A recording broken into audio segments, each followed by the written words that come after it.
بسم اللہ الرحمن الرحیم۔ آج کی نشست میں ہم صرف بات کریں گے کہ قربانی کس پر واجب ہے۔ تو قربانی ہر مسلمان عاقل، بالغ اور مقیم پر اس وقت واجب ہوتی ہے جب اس کی ملکیت میں اگر صرف سونا ہے تو سونا 7.5 تولہ یعنی اس کے ساتھ 10 روپے بھی نقد نہ ہوں تو صرف 7.5 تولے سونا موجود ہونے پر زکوٰۃ بھی ہوگی، قربانی بھی ہوگی۔ لیکن سونے کے ساتھ نقدی، چاندی یا مال تجارت ہو تو نصاب 52.5 تولے چاندی کی طرف لوٹ آتا ہے، جس کی قیمت اس وقت تقریباً مارکیٹ میں 50,000 روپے ہے۔ تو جو شخص 50,000 روپے مالیت کا مالک ہو اس پر زکوٰۃ فرض ہے اور قربانی واجب ہے۔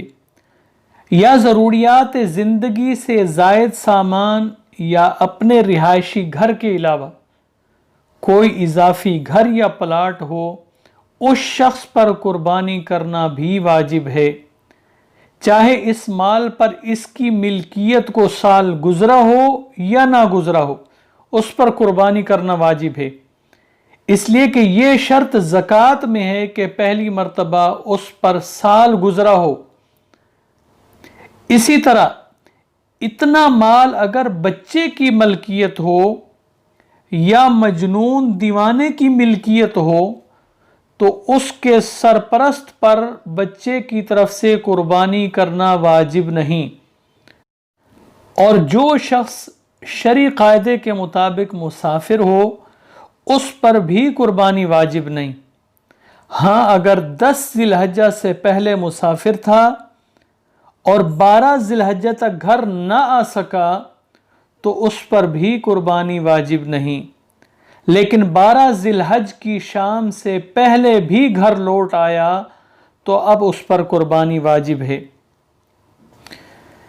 بیوی اگر خود صاحب نصاب ہے تو شوہر پر، اور اگر اولاد بالغ ہے تو باپ پر ان کی قربانی کرنا واجب نہیں، اس لیے کہ قربانی کرنا بیوی اور بالغ اولاد پر خود واجب ہے، وہ خود کریں گے۔ لیکن اخلاقاً اگر شوہر اپنی بیوی کی طرف سے قربانی کرتا ہے تو یہ بھی جائز، باپ اپنی بالغ اولاد کی طرف سے قربانی کرتا ہے تو بھی جائز ہے، اخلاقاً کر سکتا ہے، لیکن ان کو بتانا ضروری ہے تاکہ ان کے علم میں ہو کہ ان کا واجب ادا ہو رہا ہو۔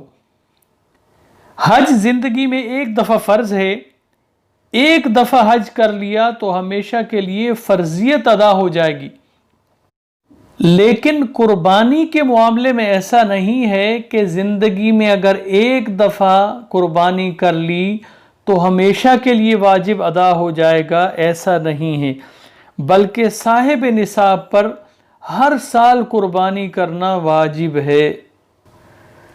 بعض لوگ یہ سمجھتے ہیں کہ والد والدہ نے قربانی کر لی تو سب کی طرف سے قربانی ادا ہو جائے گی۔ میرے پیارو، ایسا بالکل بھی نہیں ہے، بلکہ گھر کے بالغ لڑکے اور لڑکیاں جو بھی برسر روزگار اور صاحب نصاب ہیں، ہر ایک پر علیحدہ علیحدہ قربانی کرنا واجب ہے، اگر نہیں کریں گے تو ہمیشہ گناہگار رہیں گے۔ صرف والدین کی قربانی کافی نہیں ہے سب کے لیے۔ اسی طرح ایک مسئلہ یہ بھی ہے کہ بعض لوگوں پر خود قربانی کرنا واجب ہوتی ہے، لیکن وہ اپنی طرف سے قربانی نہیں کرتے بلکہ احتراماً مرحوم والد یا والدہ کی طرف سے قربانی کر دیتے ہیں۔ تو حکم یہ ہے کہ پہلے اپنی واجب قربانی کرے، بعد میں والدین کی طرف سے قربانی کرے، اس لیے کہ والدین کی طرف سے قربانی کرنا وہ نفل ہے اور اپنی قربانی کرنا اس پر واجب ہے۔ لیکن اگر اپنے مرحوم والدین کی طرف سے قربانی کر دی یا زندہ والدین اور ان پر قربانی واجب نہیں تھی ان کی طرف سے کر دی تو ان کو نفلی ثواب ملے گا، لیکن خود چونکہ اپنی واجب قربانی نہیں کی تو ہمیشہ گناہگار رہے گا۔ ایک شخص کو اللہ رب العزت نے یہ توفیق دی ہے کہ وہ اپنی واجب قربانی بھی کرتا ہے، اللہ کے پیارے حبیب صلی اللہ علیہ وسلم کی طرف سے قربانی بھی کرتا ہے، اسی طرح کسی بھی مبارک ہستی کے نام پر قربانی کرتا ہے، اور پھر اپنے مرحوم والدین کی طرف سے بھی قربانی کرتا ہے، تو بہت ہی مبارک عمل ہے، ایسا کر سکتا ہے۔ ایک گائے ہے، یعنی اس میں 7 حصے ہیں، 4 حصے زندہ لوگوں کی طرف سے کرتا ہے اور 3 حصے مرحومین کی طرف سے کرنا چاہتا ہے تو کر سکتا ہے۔ اب دوسری بات کہ قربانی کتنے دن تک کی جا سکتی ہے، تو 10 ذی الحجہ عید کی نماز کے بعد سے لے کر 12 ذی الحجہ کے سورج ڈوبنے سے پہلے تک جب چاہے قربانی کر سکتا ہے۔ لیکن قربانی کرنے کی سب سے زیادہ فضیلت 10ویں ذی الحجہ کی، پھر 11ویں ذی الحجہ کی اور پھر 12ویں ذی الحجہ کو قربانی کرنے کی ہے۔ اب ان دنوں میں قربانی کب کر سکتا ہے؟ رات کو کرے یا دن کو کرے، کر سکتا ہے، لیکن بہتر یہ ہے کہ رات کو قربانی نہ کرے۔ رات کو قربانی کرنا مکروہ تنزیہی ہے۔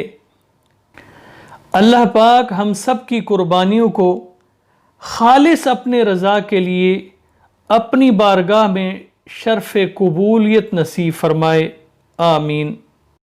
اور اللہ پاک ہم سب کو اپنی زندگیاں پیارے حبیب صلی اللہ علیہ وسلم کی سنتوں کے مطابق گزارنے کی توفیق عطا فرمائے، آمین۔